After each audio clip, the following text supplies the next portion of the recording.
obviously it's a huge, economic impact for us to be able to have a whole week long celebration instead of just a day. All right. And speaking of economics, I don't feel like the bourbon tariffs are hurting things here. I mean, what do you hear from folks here in town about what that's doing, or are things like looking up? As of right now, we haven't seen any kind of impact. The people that love your Elijah Craig or your Heaven Hill or any of your distilleries, they're still coming. All right. Where should we go for tickets? I want to make sure because I'm thinking a lot of those tickets are going fast. Yes, so nationalbourbonweek.com, and it will have a schedule of events, and then you can purchase your tickets. It'll take you straight to the websites that you need to go to purchase them. And as far as like an insider tip, which ones will go the quickest that you need to get your hands on right away? I mean, I think the most exciting one, like I've said, is the luau. Like, I'm so excited for that one. I think that one is going to be huge. I think, last year they all sold out. So hopefully we do it again this year. We've got some really, really amazing experiences for people. It's going to be a week to remember. For sure. Stacey, thank you so much. Thank you. All right, don't go far because coming up, we are going to take you inside behind the scenes of one of the newest events right here at National Bourbon Week.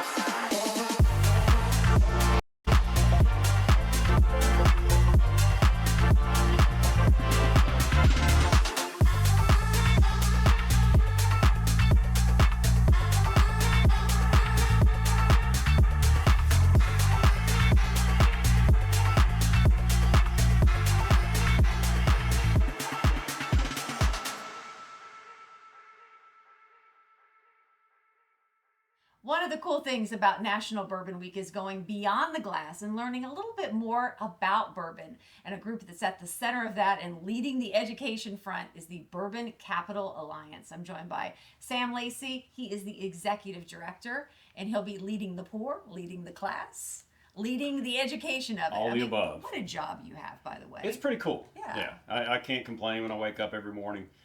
So as you said, Claudia, and thank you for coming back to the Bourbon Capital of the World. I'm the executive director of the Bourbon Capital Alliance. And at our core, we are a nonprofit here in Bardstown that serves to build the comprehensive bourbon experience in and around Bardstown on behalf of our 9 partner distilleries and local community.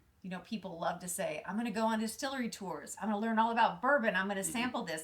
You all are really at the heart of learning about it. Kind of take us inside the academy and what you teach year round. Yeah, the Bourbon Capital Academy is a consumer experience that we have built. We put the focus on Bardstown and those 9 partner distilleries that I mentioned previously.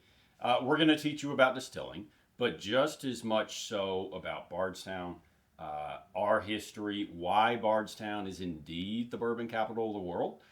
We call ourselves that, but we're going to lay out the evidence in the Bourbon Capital Academy why indeed we can back up that claim.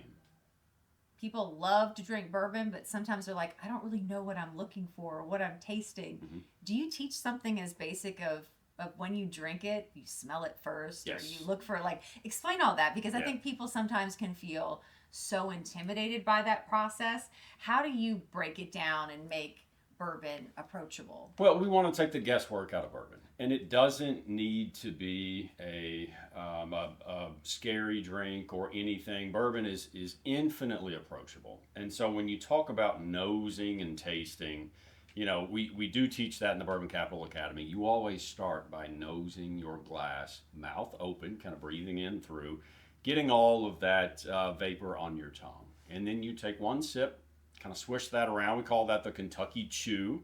I believe that term was popularized by Booker Noe of James B. Beam Distilling Company. And then you swallow that, and then you go back for your second sip, which is really, it's going to take that second sip, a little bit of the heat will be off from that first one, and you really can taste more of those flavors, that oak, that vanilla, that caramel, that makes bourbon the best drink in the absolute world. And then I bet you layer on top of that how the aging process really changes the taste of that. Can you taste a bourbon that's maybe a little bit older? Can you notice that what tastes different about it?